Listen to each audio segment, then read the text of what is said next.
Sport is rife with conflicts, confrontations and constant tussles. Tussles between teams, but what definitely doesn't bode well is tiffs within a squad. It takes a lot to then resolve it all and come together to reach the larger goal. And probably worse when it becomes one against the rest. Spain recently came into the news for all the right reasons when the women's football team lifted the World Cup. It was a historic moment for the side, for its players and for the country.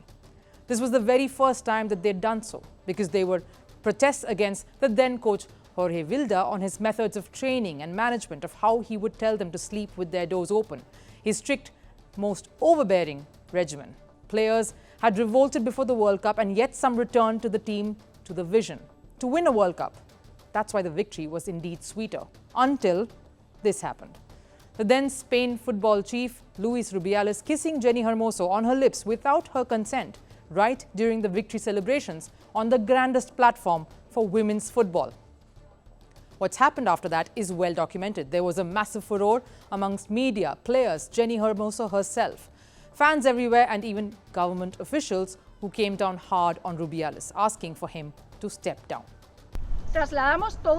We want to show all our support to Jennifer Hermoso and our World Cup champions along with all the other sportswomen who are forced to take all the consequences of machoism that impregnates the world of sports. If you don't go, we'll make you go. Rubiales' resignation. From casually dismissing the case that was laid on Jenni's lips as an act of friendship to getting belligerent and refusing to step down, the turmoil kept gaining momentum. And the clamour for action resulted in Rubiales eventually being asked to step down. The matter didn't quiet down even after that. The Spanish Football Federation also removed Jorge Vilda, and for the first time, Spain football women's team got a women's coach in Montse Tomé.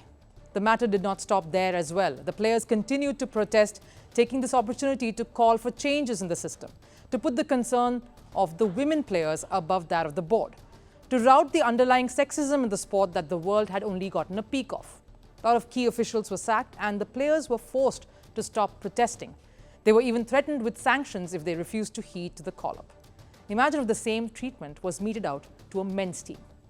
But the women players let the threats go by and agreed to join the national squad. Jenni Hermoso, however, was excluded from the squad to play Nations League game against Switzerland and Sweden at that time. Coach Tomé stated that this was for the good and this was done after consulting with Hermoso and in order to protect her, a fact that Coach Tomé reiterated earlier today. Di la anterior convocatoria, di mi explicación del por qué no estaba. When I gave the last squad list, I gave my explanation of why she wasn't on that list. When those matches were over, we got in touch with her. Perhaps that episode brought some speculations, but we did not have a problem with her at that time. She was a player that we decided to call up to protect her, as we thought at that time this was the best for her and for everyone else. Contrastingly, Hermoso put a post up on her Instagram account, questioning whether there was any protection at all, almost saying that the fact that she was not picked only goes to show nothing has changed in Spain football. Now, months since that controversy, Jenni Hermoso is back. She has been called up to be a part of the Nations League matches this month. The woman who was the center of the storm after being kissed without her consent is back. We want her to come on Monday. We are looking forward to seeing her and for her to start training and competing, to start thinking about Italy and Switzerland, which are two tough matches. So we'd have won the 4 Nations League matches and our goal is to be at the Olympics. Now let's state facts here. Jenni is a good player. She's the all-time top scorer for her country, winner of the silver ball at the World Cup this year, a person who must be part of Spain's national side. She, of all, ought to have been part of the squad, no matter what. It almost feels like she had to pay the price for standing up for what she thought was wrong. Her teammates who were supporting her, like UEFA Player of the Year Aitana Bonmati and many others, were eventually asked to stop the protests and get on with the game. Como segunda entrenadora, bajo otras directrices. As an assistant coach and under a different directive, I did my job professionally, but it wasn't me making any decisions. Still, my relation with the players was always good. You can ask any of them and none of them will say anything negative. They're all very professional, of course, but everything that happened was overwhelming for all of us.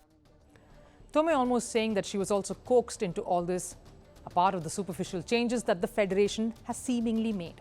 To say all of it is okay now. The chief perpetrator Rubiales is not there, so everything else is fine. But is it really? Jenni Hermoso has finally been called up, but the real issues are still lying somewhere under, unaddressed. It's the dream of every cricketer, the ultimate glory. Few manage to keep their date with destiny. But for many, it's been heartbreaks and a cross to bear. The Holy Grail is here in India. I'm Rupha Ramani, and Firstpost brings you the ringside view. We bring you the Cup of Dreams. Cricket World Cup coverage like never before.